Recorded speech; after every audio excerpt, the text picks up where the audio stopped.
All right, boys and girls, we are back with chapter 5 and 6. So, chapter 5 says the chapters is Zuzu spills the beans. If you could make a prediction about what this chapter is going to be about, what does it mean, Zuzu spills the beans?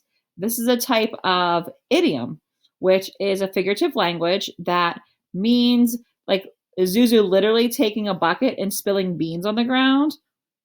No, she's not doing that, but she is spilling the beans. So she is telling the secret.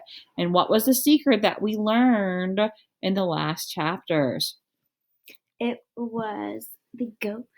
Yeah. So not now. Now they're spreading a little bit of a rumor, boys and girls. So think about it. So they're saying that there's a ghost in the bathroom, and we know ghosts aren't real. So this is what would be called a rumor. So it's making up a story. What do you think that the teacher might feel about this little story? And some people makes ghosts make them a little bit nervous to even talk about it. I know if they were talking about it in my class, I would say no way. So let's see what happens when Zuzu spills the beans. The next day at lunch recess, there were no gymnastics on the grass, no soccer either. Every second grader in the school gathered around the play structure while watching the bathroom. Whenever someone went in, they could see the ghost inside. It had definitely become clearer during the night. Pretty soon, nobody went in. Everyone knew about the ghost, even the kindergartners, and nobody wanted to use a haunted bathroom. Still, the second graders kept watching the door, just in case an army of ghosts floated out. "What are you kids doing?" yelled Rose the yard duty. "We're just standing here," Bean yelled back. "It's a free country." "You watch it," Miss Bean warned Rose, but she went away. The ghost didn't start causing problems until that afternoon. It was right in the middle of drop everything and read when Miss Aruba Tate's classroom door burst open. Mrs. Noble marched in, holding Zuzu by the shoulder. Mrs. Noble was a fifth-grade teacher. She had 1,000 tiny wrinkles on her face, and she wore high heels and stockings every day. Bean's mother said that Mrs. Noble was an old-fashioned teacher. Bean's sister Nancy said that Mrs. Noble locked kids in her art cupboard when they were bad. Bean's mother said that Nancy was exaggerating. That was a nice way to say lying. Bean put her book down. She didn't like drop everything and read anyway, except for the beginning when she got to drop things. Mrs. Noble's high heels were red and with stiff black bows at the front, and her shiny red fingernails were pressed into Zuzu's shoulder. Zuzu was about to cry. This was going to be much more interesting than a book.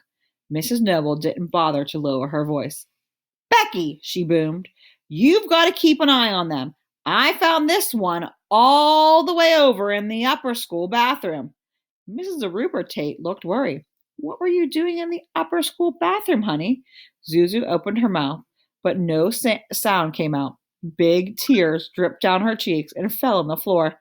"Our bathroom's haunted," she wailed suddenly. "Oh, brother." Bean looked sideways at Ivy. Trouble. Ivy was staring at Zuzu. Then Zuzu pointed right at Ivy and Bean. They saw a ghost in the bathroom, and it's mad because the school's on top of its grave, and there's a portal, and more ghosts are coming," she gasps. Ivy slid down in her chair until she could hardly see over the desktop. Miss Aruba Tate put her arms around Zuzu's. "Honey, the bathroom's not haunted." "Oh, yes, it is," hollered Eric. "I saw him," yelled Doucet. "He's got yellow glowing eyes." Miss Aruba Tate He's got yellow glowing eyes, Miss Aruba Tate, said Vanessa. Ivy says. Ivy looked at the classroom door. If she ran for it, would Miss Aruba Tate catch her before she got out? Miss Aruba Tate turned to Ivy. "Is all this coming from you, Ivy?" She sounded like she couldn't believe it. Ivy swallowed. She wished she had never seen the ghost. She wished she had never said the word ghost. "All what?" she finally said in a high voice. Miss Aruba Tate looked over the class. "Boys and girls, who has heard this silly story?" One by one the hands went up, until only Ivy's hands were in her lap. "Ivy," said Miss Aruba Tate, "are you going to tell me that you have no idea what Zuzu is talking about?" "No," said Ivy softly, her eyes on her desk. "It's not a silly story. The bathroom is haunted." Her face was burning hot. "Oh boy," thought Bean, "trouble with cheese on top." Mrs. Noble shook her head. "Smart Aleck," she boomed. "I'd send her to the principal if she were mine, Becky." "Ooh," murmured the second grade.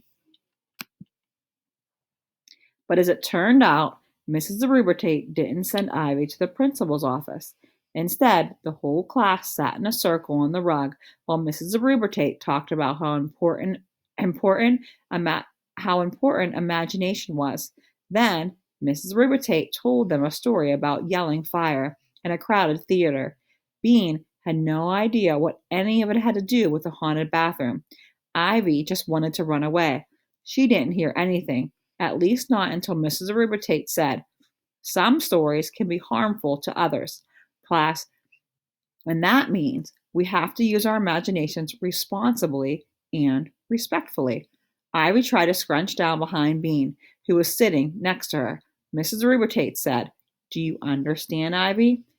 "Yes," whispered Ivy, not looking at Mrs. Aruba Tate. The bell rang and everybody started squirming around, but Mrs. Aruba Tate held up her hand. "So I expect that I won't hear any more nonsense about a ghost in the bathroom, right?" Everyone looked at Ivy. Ivy picked some dirt out of the rug. "Right," she whispered after a moment. "Put up your chairs, boys and girls," said Mrs. Aruba Tate. "No more nonsense." Oh, that was a good thing for the teacher to say. "Let's see what happens." Ivy wasn't exactly crying, but her eyes were glittery. "She still likes you," Bean said. "She really? Does she?" Ivy shook her head. They were supposed to be walking home, but Ivy kept stopping. She felt too awful to walk. Why didn't you just say that the bathroom wasn't haunted?" asked Bean. "Grown-ups never like that kind of stuff."